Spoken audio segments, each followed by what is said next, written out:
Bersama saya Azlin Arif dalam rentasan berita edisi 1209. Antara paparan utama. Henti tohmah sistem kehakiman. Rakyat boleh selamatkan negara.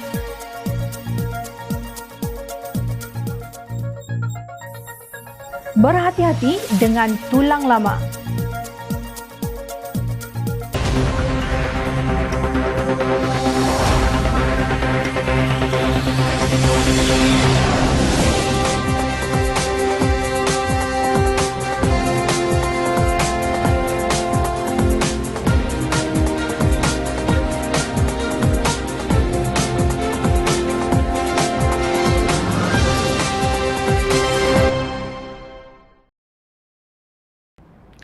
Assalamualaikum dan salam sejahtera.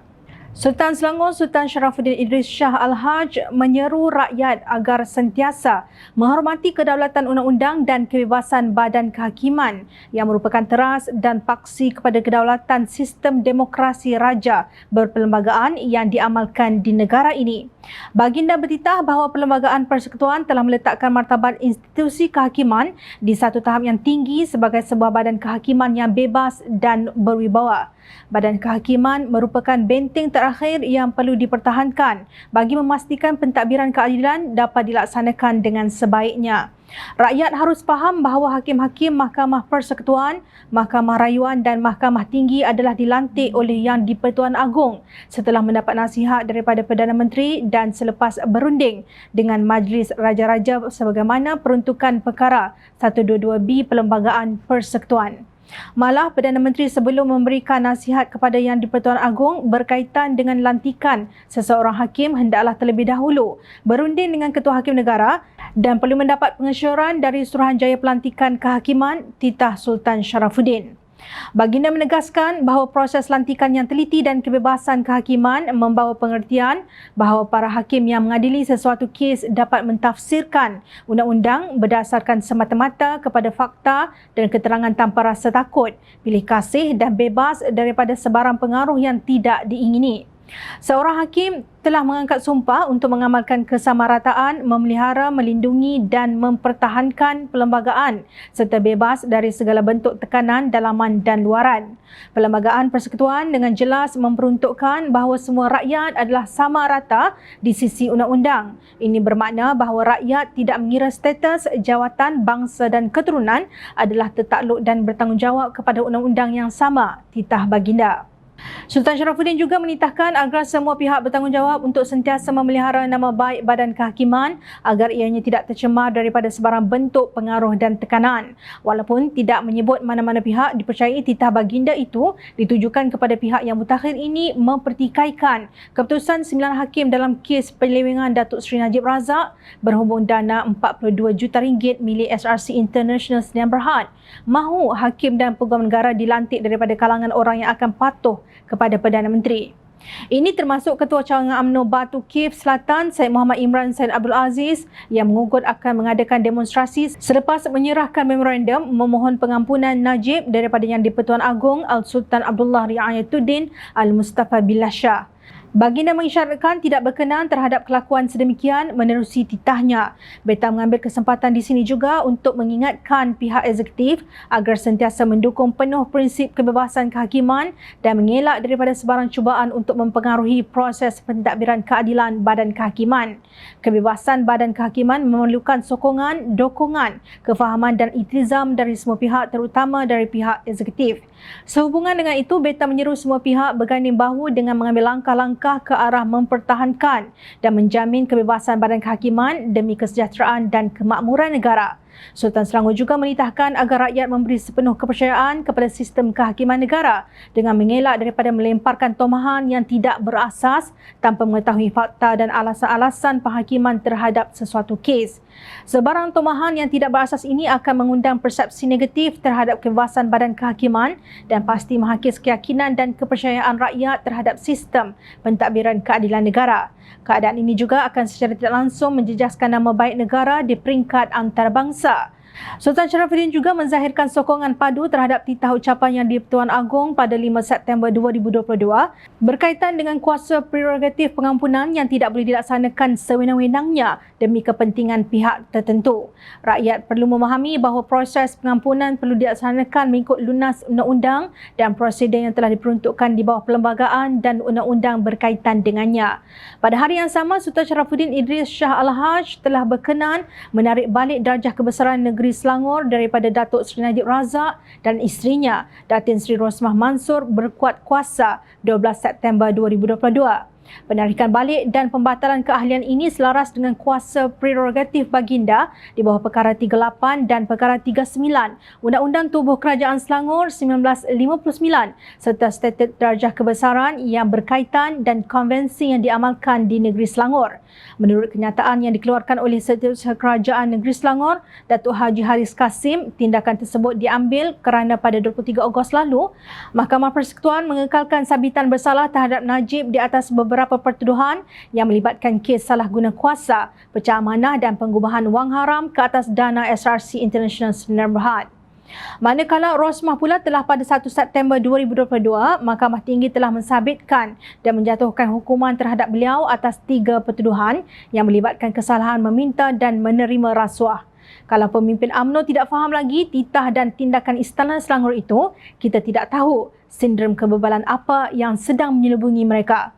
Kalau pimpinan Selangor masih berkeras mempertahankan penjenayah dan pimpinan PAS pula terus mahu bersekongkol dengan mereka, Jom Channel ingin bertanya, siapakah yang derhaka mencabar institusi istana? Presiden Keadilan Datuk Seri Anwar Ibrahim berkata kejatuhan nilai ringgit pada hari ini adalah bukti nyata ketidakupayaan kerajaan BNPN memerintah negara. Menurut beliau, nilai mata wang jatuh merudum RM4.51 berbanding dolar Amerika walaupun tiada serangan spekulator mata wang di beberapa negara Asia lain seperti yang berlaku 22 tahun yang lalu. Katanya ketika itu kerajaan sering mengadakan perbincangan, langkah dan setiap hari rakyat dimaklumkan tentang langkah yang diambil. Hari ini merudum ringgit dalam keadaan ekonomi Asia tidak merudum, kereta merudum dan tidak ada maklumat. Anwar berkata demikian di perhimpunan rapat Mega Keadilan pertama parti itu di Taman Melawati malam kemarin. Beliau berkata mana-mana pimpinan sebaik sahaja mereka melanggar prinsip dan mengkhianati amanah, perjuangan akan dihumban. Didengar sini baik-baik. Rakan-rakan di Gombak, Ampang dan sekutu-sekutu. Dalam strategi pilihan raya kita, kawasan yang paling kuat kita akan menyerang ialah kawasan yang dipilih oleh rakyat, yang dipilih untuk membela nasib rakyat, yang dipilih atas nama prinsip perjuangan keadilan dan rakyat, kemudian mengkhianati mereka. Sebab itu kawasan itu menjadi tumpuan mereka kita supaya kita dapat menghukum dan menghumbankan mereka. Anwar juga mengkritik Menteri Kewangan Tengku Datuk Seri Zafrul Abdul Aziz yang menjawab soalan yang tidak sepatutnya disampaikan oleh mana-mana Menteri Kewangan yang bertanggungjawab. Bila kita cakap soal bank, rakyat susah, peniaga-peniaga kecil susah. Dia jawab mempertahankan bank bukan mempertahankan rakyat di bawah, kata Ketua Pembangkang itu. Parlimen Gombak disandang oleh bekas Timbalan Presiden Keadilan Datuk Seri Muhammad Azmin Ali yang didakwa sebagai dalang langkah Sheraton pada Februari 2020. Turut bersekongkol dengan Azmin ialah Presiden Bersatu Tan Sri Mahyadin Mat Yassin, Presiden PAS Tan Sri Abdul Hadi Awang dan gabungan Parti-Parti Sarawak yang diketuai Tan Sri Abang Abdul Rahman Zohari. Beliau berkata alasan kerajaan BNPN yang menyalahkan ekonomi antarabangsa sebagai punca jatuhnya mata wang dan merosotnya ekonomi Malaysia tidak boleh diterima sama sekali. Menurut Anwar, kenaikan harga import berpunca daripada kejatuhan nilai ringgit. Apa sebab ringgit jatuh? Hang tak reti jaga negara, bidasnya. Ahli Parlimen Port Dickson itu menyindir tentang pelbagai jawatan kuasa yang dibentuk tanpa tindakan yang jelas. Harga jatuh kerana orang tak yakin, pelabur tak masuk, Menteri Umum 8 bilion ringgit sana, 10 bilion ringgit sini tak tahu pergi ke mana. Mengapa kita tumpuk ekonomi? Kerana ini amat menyentuh soal rakyat, katanya. Beliau menyelar pemimpin yang tidak bijak memerintah tetapi mahu terus berpaut pada kekuasaan dengan menggunakan isu Melayu dan agama Islam. Orang yang jadi pemimpin ini bila cakap isu Melayu berdegar-degar, kadang datang tak cukup dengan songkok tinggi, tengkolok dia pasang. Konon nak bela nasib Melayu, kemudian ada dengan serban, jubah, tetapi allowance dia ambil semua. Kerja tak buat pun ambil allowance, sindirnya. Anwar berkata perjuangan ini adalah pelaksanaan kata-kata. Kalau kita bicara soal perjuangan, akhlak Islam, kemudian kita sanggup memperkaya diri dan keluarga, ini pengkhianatan terhadap amanah, beliau mengingatkan. Pengerusi Pakatan Harapan itu menyeru supaya rakyat menolak sikap pemimpin yang sedemikian, tidak kira sama ada UMNO, Bersatu atau PAS pada pilihan raya umum ke-15 nanti. Sementara keadilan menggempur kubu pengkhianat di Selangor, Amanah Negeri Melaka pula mendekati rakyat bawahan menerusi penganjuran Pasar Peduli untuk membantu meringankan beban mereka. Menurut Naib Presiden Amanah, Adli Zahari, 1,000 ekor ayam habis dijual dengan pantas. Sekarang ini ada rakyat nak beli ayam pun mereka rasa tak mampu. RM50 dah macam RM5. Beli itu sikit, ini sikit, dah habis RM50. Ramai sekarang ni terpaksa buat 2-3 kerja untuk dapatkan duit tambahan. Ada yang saya jumpa hari Isnin sampai Jumaat dia kerja macam biasa. Hari Sabtu dan Ahad dia terpaksa kerja part-time, potong rumput rumah orang. Masa untuk bersama keluarga dia terpaksa korbankan, tegas Adli.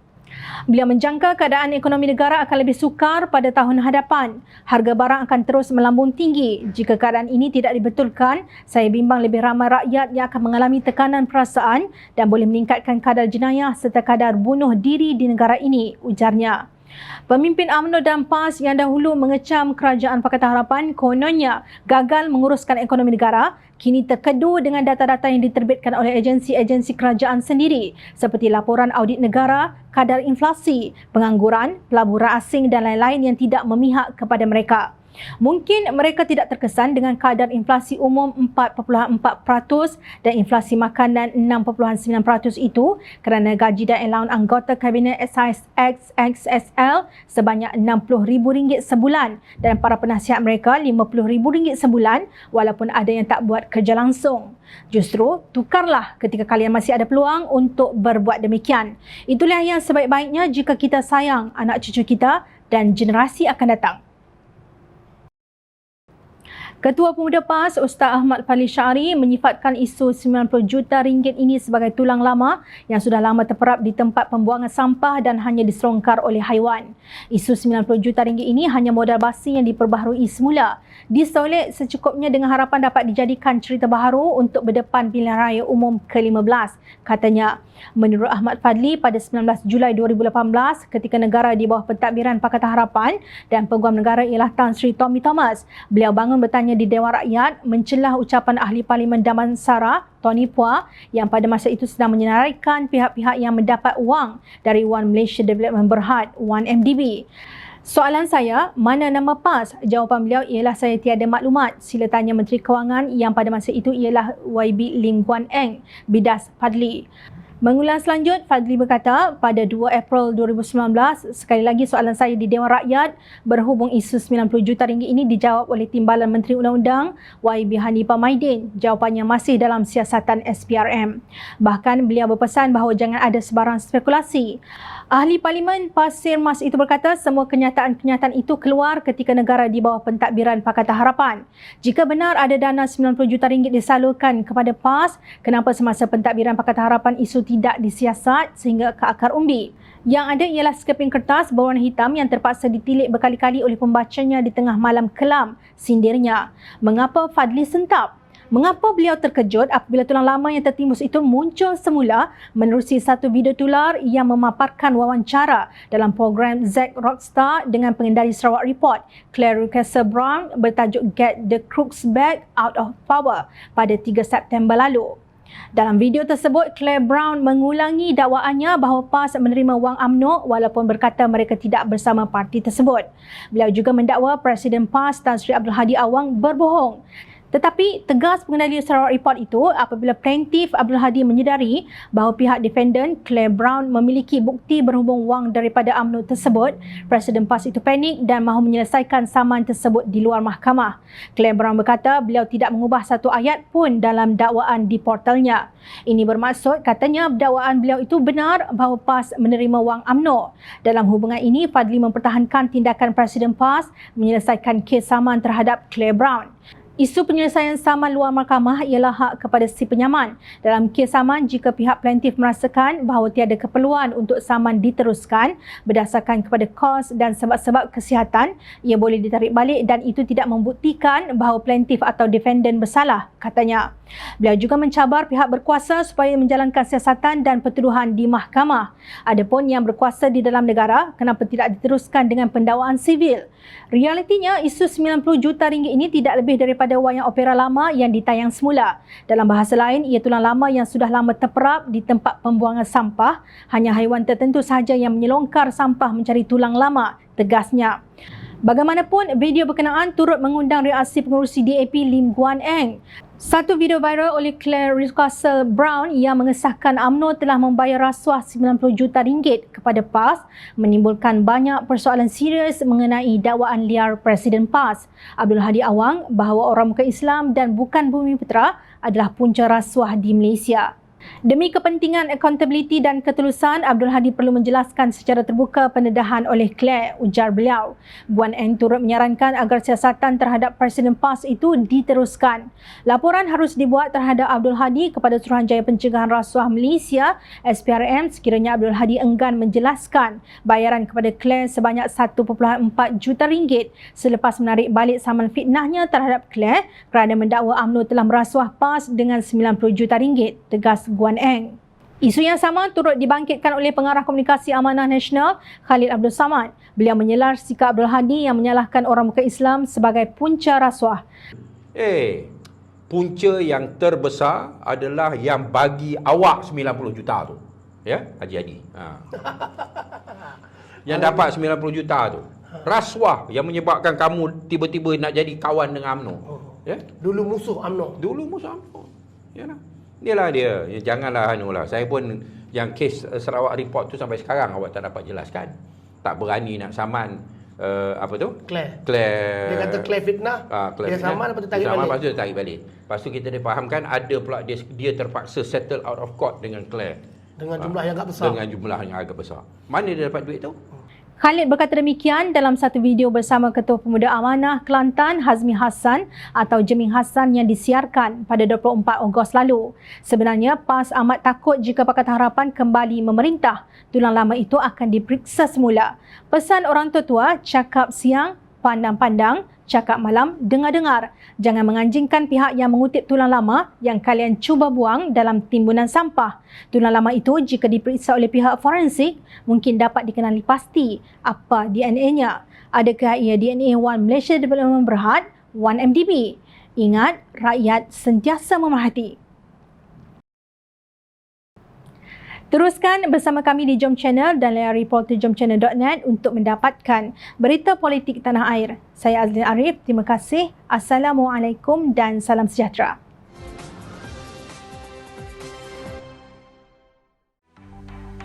Mencari maklumat dan berita politik yang bebas, kupasan yang tepat, panas.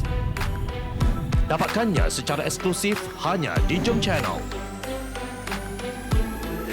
Komitmen kami, rentasan berita Isnin hingga Jumaat.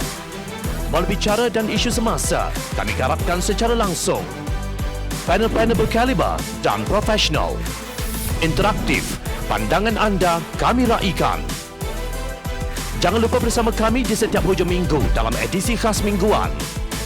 Jom Channel, moving forward, sharing a new experience.